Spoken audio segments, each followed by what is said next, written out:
Criminologist Dr. Richard Johnson from the University of Toledo. You want some facts? Here are some. Based on the 2012 numbers, it would take 40 years worth of blacks killed by police to equal the total number of blacks murdered by police in a single year. 900 people have been killed by cops in 2016. 47% were white males. Only 24% were black males.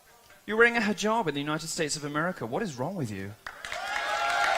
Black men are not killed out of proportion, especially considering that they're much more likely to interact with cops. Yeah. All of the traditional imbalances between men and women have flipped, and very recently. No, that's and when incorrect, young men, when you go may I be allowed to finish? Business, sorry, I'm talking about men, darling. And you call them darling? How incredibly rude. And now you think it's funny. Well, this is exactly the problem. This is institutionalised sexism. People are killed by police about as often as they're killed by lightning. There are no protests about storms. Oh, you're not leaving as well, are you? Oh, come on. They always leave. They always leave. Defend your allegation that I'm a white supremacist. Defend your allegation that I'm a white supremacist. Defend your allegation that I am a white supremacist. You call me a white supremacist. Defend it. Defending... Am I? Baby.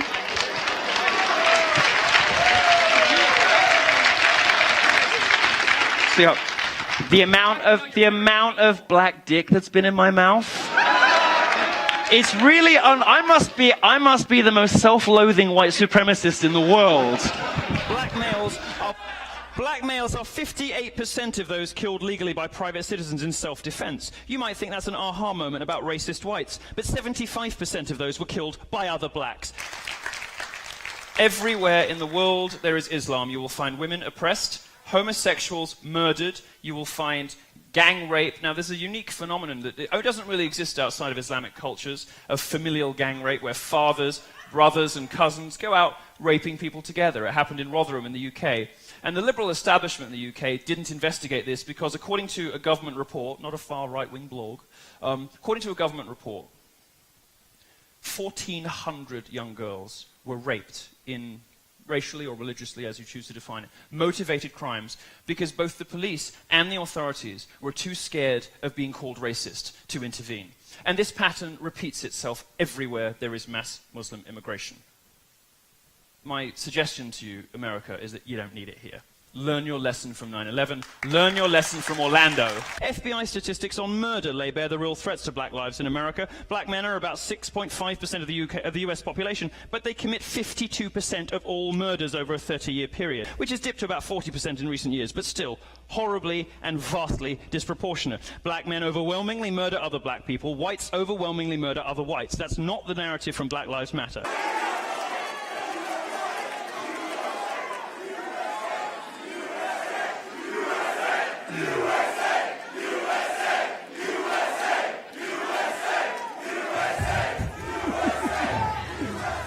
Madam, I'm grateful to you for coming, but to be quite honest with you, fuck your feelings.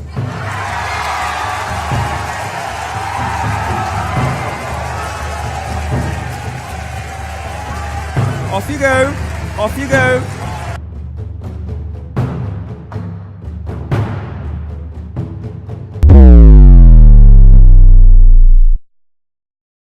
I'm calling for mass political protest and resistance, building on what's happened and staying in the streets in the name of humanity. Before the man starts, he asked 3 times, if I have nukes, why can't I use them? No, this is the mass incineration of human beings on an industrial scale. I can see that you're spun up here. Humanity. But let's just be more specific, because I want to take you seriously. I assume you're being serious, hard as it is to believe, when you use rhetoric like he's Hitler, he's going to incinerate the world. No, I said nuclear weapons are the mass incineration of human beings on an industrial scale. Oh, sure. You think he could destroy the world? Nukes are no big deal for you. I know you like to carry water for the liar-in-chief. I know you like to justify and rationalize the sexual predator-in-chief. But I don't think this is a joke. This is for humanity, and he is dangerous. But what are you going to do about it, Sinsara? That's my question. Other than like jump around in the street with a sign in your hand, okay, no, and write your little manifestos. RefuseFascism.org has a... No, I don't even plan to address directly your tweet comparing him to Hitler, because I think it's embarrassing to you. But I want to get to what you just said. No, you read it. You read it. I know, but I'm embarrassed to bring it directly to you because I think you're above that, and I think it diminishes you. But should someone who actually advocates killing police officers be allowed to debate on a campus, or no, not even debate, to sort of come on and say what they believe on campus? If you're asking me a question, then let me answer it. This is not a question for college administrators to decide. It's been decided by the Supreme Court in a case called Brandenburg versus Ohio, 1969, the last big free speech case.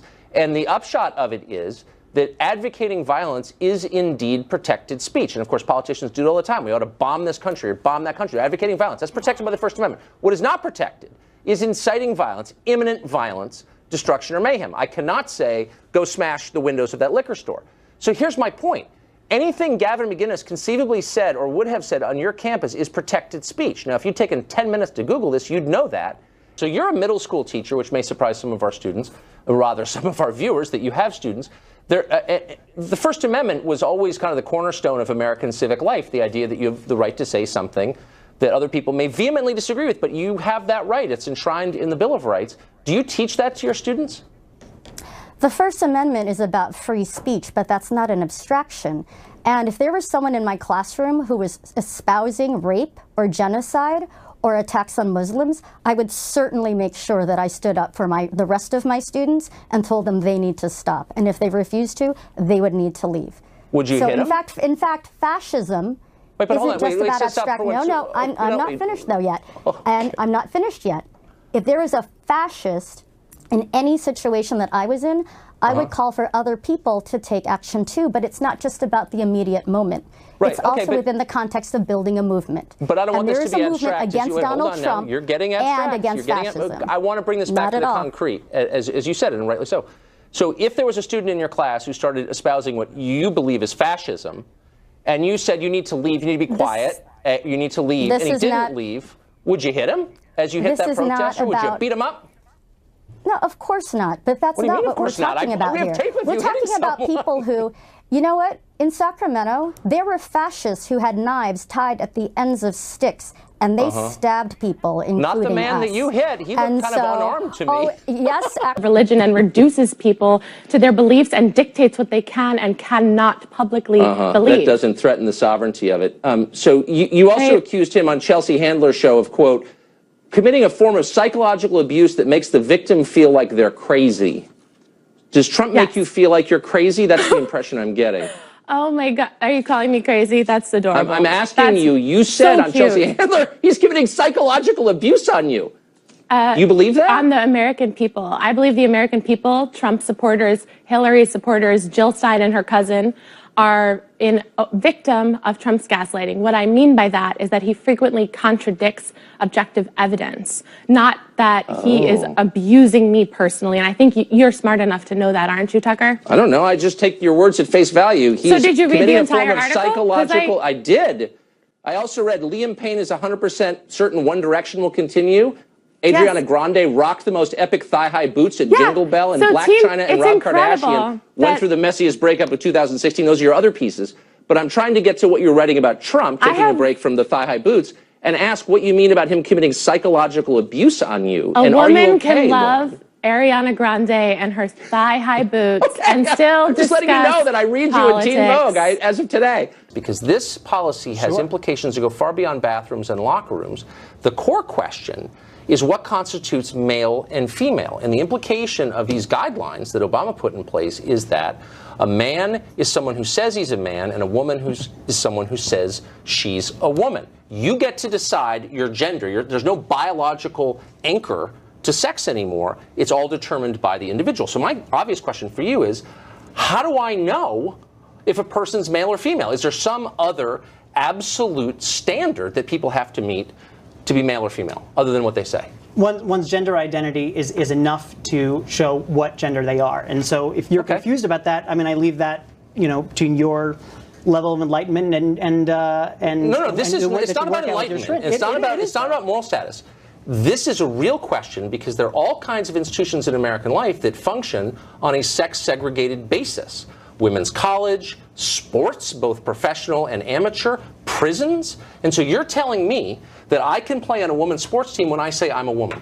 What we are saying is that in this guidance with public schools, which and the vulnerable kids that are there, that there are specific guidelines that these teachers and these supervisors and these principals asked for in how to create safe. Okay, but now you're going back to the first question. You just said a second ago that that is what we're talking about. No, let me take you back 3 sentences. When you said gender identity is determined by the person who possesses it, that's almost exactly what you said. Correct.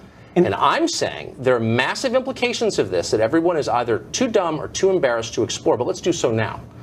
If your sex is what you say it is, then what prevents me from playing on a women's field hockey team? What prevents me from getting convicted of felony and demanding to go to a women's prison? And it's a real question. It's not a real question. Why is it not a real question? It's not a real question because it is pretty absurd. This is a matter of settled science, and it is something. What's the science exactly? That you are what you say you are? Could I change my race too? And don't dodge that question. That's a real question. No, you cannot. Why? Why can't I change my race, but I can change my sex? What's the difference? It is not about changing. It is not about changing. But why this isn't is about it? Inherently who people are. Really? What if I say I'm inherently of another race? Who are you to say I'm not? I mean, again, you're getting into these silly hypotheticals. It's not silly at all. 2 years ago, nobody thought you could choose your own sex. And you're saying it's settled science. One that is simply not true. We have had transgender protections in this country but for you haven't explained what transgender decades. is. You're just saying it's whatever we say it is. Look, you want to go into this in this right-wing pseudoscience. It's not right-wing at all. It is. It absolutely It's pseudoscience, right? You name. I will give you $1,000 if you can find any scientist, like an actual biologist, at an accredited American college, willing to come on this show and say, "Here's the science. Here's the state of play of biology, 2017. Name your sex, and that's what it is." You can't. There's no science. Why you?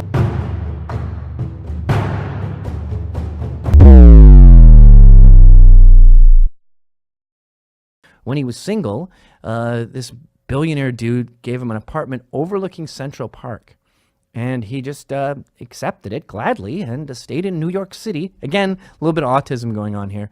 And he said to me, I feel like I'm wasting this opportunity, you know? I mean, I have an apartment overlooking Central Park. I'm like, dude, I would have a dead prostitute rolled up in a carpet in that hotel room. I mean, apartment. She'd have a cock, by the way. I'd be very ashamed of that. My asshole would be ripped to smithereens. I wouldn't know what happened there. There would be 7 girls there right now. There'd be a pile of Coke on the table that was so big you wouldn't even do key bumps or straws or make lines. You just sort of pinch it and go, explode it into your nose. If that's the case, then why isn't there cops in every fucking school? Because every single school shooter and church shooter is a white, disgusting, cisgender male. Mass shootings are not a pattern here. You know how many people were murdered by gangs last year? It's about 2,000 a year. You know how many are murdered with mass shootings? I don't know, 4, 5? It's statistically irrelevant. It's actually 0. The margin of error is 0. And yes, mass shooters do tend to be white. And you know what? The FBI profiles accordingly. And yes, there should be armed guards at all schools. The more guns, the merrier. Are you now pro-gun, dude? Yeah, I mean, well, no, I'm always been like... Oh, just get fucking laid, you moron. Jesus Christ, you're fucking pathetic. 23 years old, drinking sweet tea in the middle of the day.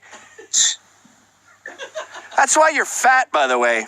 I'm not fat, I'm big. You're a fucking sphere. You look like Humpty Dumpty is going to the Olympics. And we have taken away support from communities of color. So that is why communities of color are not doing well in America. It's not because white people are doing so well for themselves. We're just such a great people. I mean, I'm not... So the reason whites are doing well is because we cheated. Yeah. But if you look at the data of Asians, for example, you will find way more Asian privilege than there is white privilege. Asians make way more money than whites. They're way more educated than whites. They are less likely to experience any kind of crime than whites are. They're less likely to die at work than whites are. I mean, the list goes on. Yeah, they suffer from a different sort of racial stereotyping. Well, they don't suffer. They're kicking our ass. Everything you can say about white privilege is more true with Asian privilege. No one grabs their purse when... It pigeonholes them. Pardon? It still pigeonholes them. Pigeonholes them as successful? I don't think anyone minds being pigeonholed like that. Hey, Mr. Successful, why don't you go drive a nice car? It's not near as harmful as how black folks are stereotyped, certainly. Okay, so why don't you start at the top then, and let's try to dismantle Asian privilege. Asian privilege. I wouldn't call it Asian privilege. Well, it fits all the criteria of white male privilege. What do you mean by that? They get better jobs. They get better educations. No one sees them as threatening. Everything that you can say that whites cheated to get is more prevalent in an Asian society. Okay, let's drop that. I guess it's not going anywhere. No man has ever said bikini bod. That is women. Your enemies here in this commercial is other pretty girls who work as interns at fashion magazines. It doesn't really come up with us. You don't hear a lot of guys sitting around the poker table going, yeah, she doesn't have a bikini bod ready. I'm really disappointed. What? This is the first time I think I've said bikini bod. What? So they end up earning less, they're less ambitious, and I think this is sort of God's way, this is nature's way of saying women should be at home with the kids. They're happier there. I hope that your viewers do not take you, sir, seriously. There's a great book you should read. It's called Why Men Earn More, and it's all about women choosing to put family over work, and that's why they earn less. Having a choice does not mean that you're less ambitious, and your comments are absolutely deplorable. Sean, I would like less ambitious in the workforce. I would like you to adjust it. You're a father. You have a daughter. If you were a real feminist, you would support housewives and see them as the heroes, and women who work wasting their time. You said that women are less ambitious. Women are less ambitious. You have also said that women are better suited in the home. Yes, You've that's also a fact. said that, that women are emotional and women shouldn't run for public office. All of these things that just I never said women shouldn't run for public office. Yes, you have. You've said that If we're talking about 50% of the population, generally out of this 250 million people or 150 million people, most women are happier at home. They are pretending that they like working, and they're not making money because they don't stay all night at the office. They don't go the extra mile. They don't work all weekend. You're making a mistake. You would be much happier at home with a husband and children. Oh, boy. The sun is shining. Stop. Pina coladas are. Okay. Already that we have problems here. The first woman is obese. She has a problem. You know who thinks that? Her doctor. I know the medical community has become seen as quacks now because they believe in crazy stuff like two genders and that having a sex change isn't smart. But they also know about when obesity is a problem. By the way, obesity is up to about 500,000 deaths a year. That's alarming. That's up there with cigarettes at its worst. And if you look up other numbers, prostate cancer, breast cancer, car accidents, everything seems to be around 30 to 50, 40. That seems like a manageable number in North America where we have hundreds and hundreds of millions of people.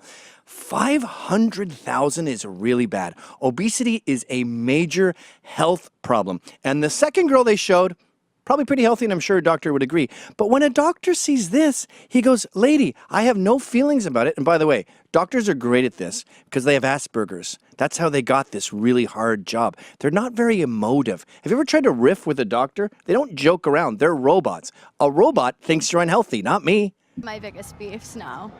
Well, that's all we got. Well, you got a big one? Yeah, he's racist. He's sexist. I haven't heard really any firm policy. Well, we just keep hearing these terms, racist. What's a racist thing he said? That he insinuating that Mexico is sending their rapists? They are. 80% of the young girls who cross the border get raped. I thought you feminists hate rape. I do. So do you think 80% is a pretty bad stat for women getting raped? 80% of the women crossing the border get raped. By Americans? No, by illegals. Okay. Thanks. Don't thank me. I didn't rape anybody. I didn't say you did, but you're coming and you're spinning everything that. I'm just trying to tell you basic information. 80%. 80% of young women who cross the border get raped. By illegals? Yes, by coyotes and illegals. Why wouldn't you have coyotes? Goodbye.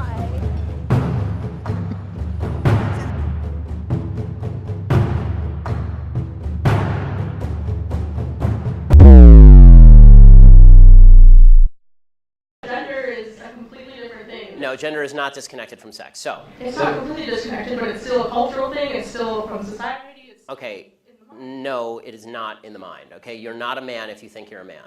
And I didn't say pretending, or if I did, I shouldn't have said pretending. Let me amend. You said playing. Okay, I said a boy who thinks he's a girl. That's the usual phraseology I use. Not playing. I usually say a boy who thinks he's a girl or a girl who thinks he's a boy, which is technically what we're talking about here. As far as the actual psychological issues at play, it used to be called gender dysphoria or gender identity disorder. Now they call it gender dysphoria. The idea that sex or gender are malleable is not true. Okay, and I'm not denying your humanity if you're a transgender person. I am saying that you are not the sex to which you claim to be.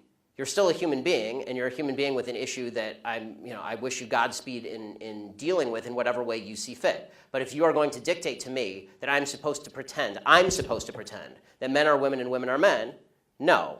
My answer is no. I'm not going to modify basic biology because it threatens your subjective sense of what you are. Well, 40% of black families have zero or negative wealth. White family worth, in terms of financial worth, is 69 times more than that of black families. Given this disparity, how can you argue that racism is not a driving factor in income inequality? Because it has nothing to do with race and everything to do with culture. And when you have a culture that doesn't,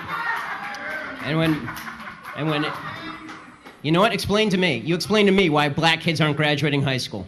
Explain that one to me. Explain to me why black kids are shooting each other in rates significantly higher than whites are shooting each other. Explain to me why 13% of the population is responsible for 50% of the murder. Explain to me why the number of black kids in prison, not for innocent reasons, not for walking down the street and getting pulled into a prison, is so high. Explain, if it has nothing to do with culture, explain to me why the single motherhood rate in the black community jumped from 20% to 70% in the same course of time that the civil rights movement has made such tremendous strides. Is America more racist now than it was in 1960? And if it is, please explain to me how that happened. So wouldn't you concede that it's possibly better to redistribute wealth then so that others are able to rise up, join the middle class, procure a better education so that they're a better workforce to compete on a global scale? Redistribution of wealth does not achieve competition, because it turns out that what actually achieves competition is the sort of values that you impose in your work life. This is why if you have a bunch of people who win the lottery, disproportionately people who are poor and win the lottery end up poor again. The reason people are permanently poor in the United States is not because they don't have money, it's because they suck with money. The reason people are temporarily poor is because they don't have money. The reason they're permanently poor, okay, this is self-evident, folks. That's not even controversial. If you're poor in America your entire life, you are not great with money by definition. Okay, name me one person in America who's phenomenal with money, but is poor for 80 years in the United States. Okay, so first of all, honest to God. Okay, guys, I'm sorry. I have to explain to you how semantics work. Like, really, I think this is important now. Okay. You're so boring. You're so boring. Okay, so let me explain to you something. Okay, if you're gonna pick a chant like shame. Who, me? If you're gonna pick a chant like shame, watch Game of Thrones first. The bad guys shout shame.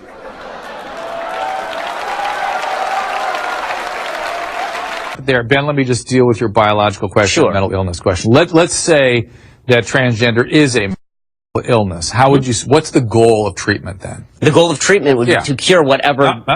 Can't cure it. It's not curable. Okay. Lots of illnesses are not curable. This one has to not be curable. What's alcoholism? Alcoholism, for instance. What's the goal? So the goal would be to allow people to live with it in an appropriate way. To flourish, right? To flourish. Not to require them to assign to one gender or another, but to flourish. Right. Without imposing on the rest of society a necessity for fictionalized thinking. Okay, because that actually is a cost to society. I'm sorry, but my grandfather was bipolar, okay? Yeah. And he thought that the radio was talking to him. Yeah. They put him in a mental hospital. They did not tell him the radio was talking to him to allow him to live a better life. They put him into a mental hospital, and then they gave him lithium, which allowed him to live a better life. Looking for better solutions than transgender surgery would be a better solution than pretending that transgender surgery is the cure. People are looking for treatments all the time. This has been the one. This is stopping the look. No. I'm also wondering exactly why it's so necessary to keep me personally out.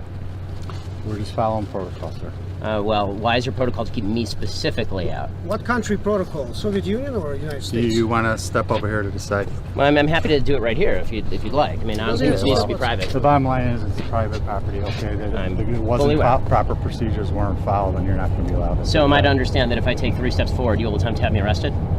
If you create a problem and you will not, leave the campus, yes. Okay, so just to be clear, if I attempt to enter that hall right there and sit down just to listen to somebody speak, or if I attempt to ask a question or to engage in free speech, you will have me arrested. At this point, yes, sir. Okay. Then I'm glad that we've clarified that situation. I'm also glad that in a city, I mean, clearly you have great security. I'm glad in a city that has some 4,000 shootings to this date, you have 30 members of security just for a 5'9", 165 Jewish guy. This is maybe a mild allocation of resources. Well, okay. Well, if that's the way we're going to do this, then we'll just do the event elsewhere, folks. So follow us.